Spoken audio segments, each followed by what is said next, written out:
Welcome to my beginner headstand tutorial.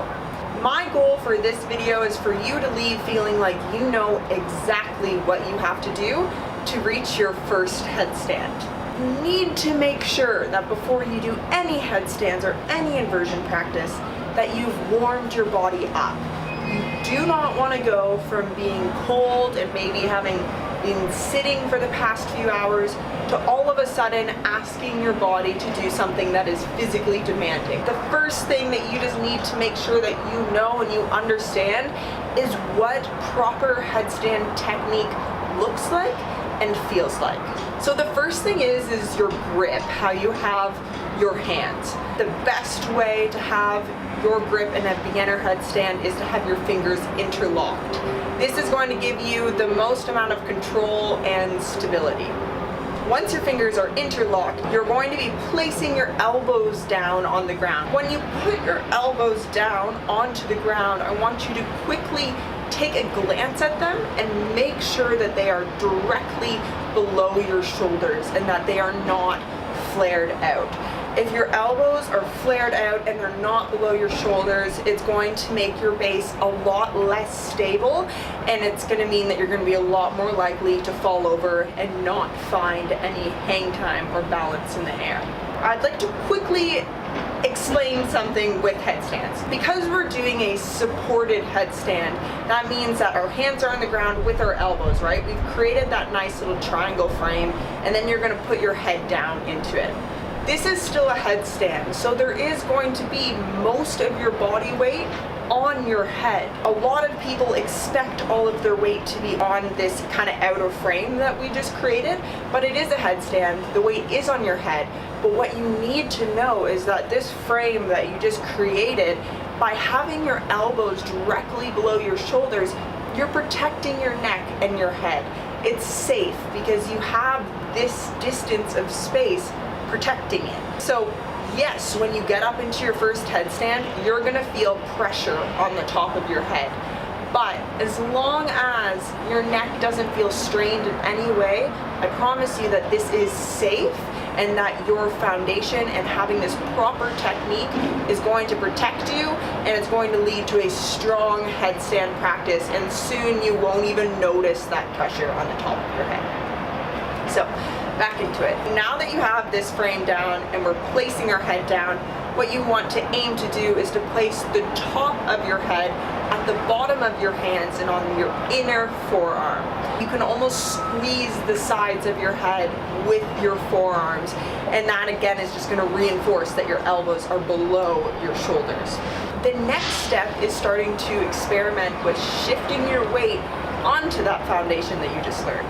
Lifting your hips and your bum up into the air, and to get your hips farther and farther and more stacked over the foundation that you just created, you're going to just tiptoe up with your feet. So tiptoeing your feet towards your face, essentially. And you can look at your feet while you do this.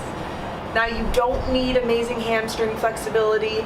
If you can't keep your legs straight, just put a little bend in them, that's okay. Next step is starting to understand the first headstand that you are aiming for, which should be a headstand tuck. By having your legs tucked, you're creating a lower center of gravity. The first thing that you're gonna do when you wanna shift more weight onto your base is, once you've walked your hips up as far as you can before falling over, you want to try to pick up whatever leg you feel is your non-dominant leg, but you want to tuck up that leg and think heel to bum, knee towards chest, and you want to continue to really push through that leg that is still planted on the ground, because what you're doing is you're keeping your weight shifted on top of your foundation. Once you've walked your hips up as much as you can to over top of your foundation, and then you tuck in that leg, really keep that leg tucked, and think in your mind, I want to tuck my other leg in with it. And then what you're gonna do is you're just gonna give yourself a little spring up with the foot that was still planted on the ground, and you're just gonna try to match that other leg and hold that tuck. Now, your natural instinct, and this is everybody's natural instinct, it was mine too, is to stretch up and out when you first kick up into a headstand. Your body's gonna go, whoa, and you're gonna wanna like open up. Now, try to resist that natural instinct and that urge by, like, in your mind thinking like knees towards my chest, heels towards my butt, and really like focusing on that form. If you're able to get up into the air and to get that tuck and to feel yourself holding it, just try to stay there. I challenge you to make your first goal holding a tuck for 10, 15, 20 seconds, and then start to play with movement and maybe straightening one leg and then straightening the other leg. But what I can tell you from experience with learning headstands and then form stands and then handstands is that focusing on the basics and focusing on control and good technique is going to get you a stronger and more comprehensive practice way sooner than rushing to any pose ever will.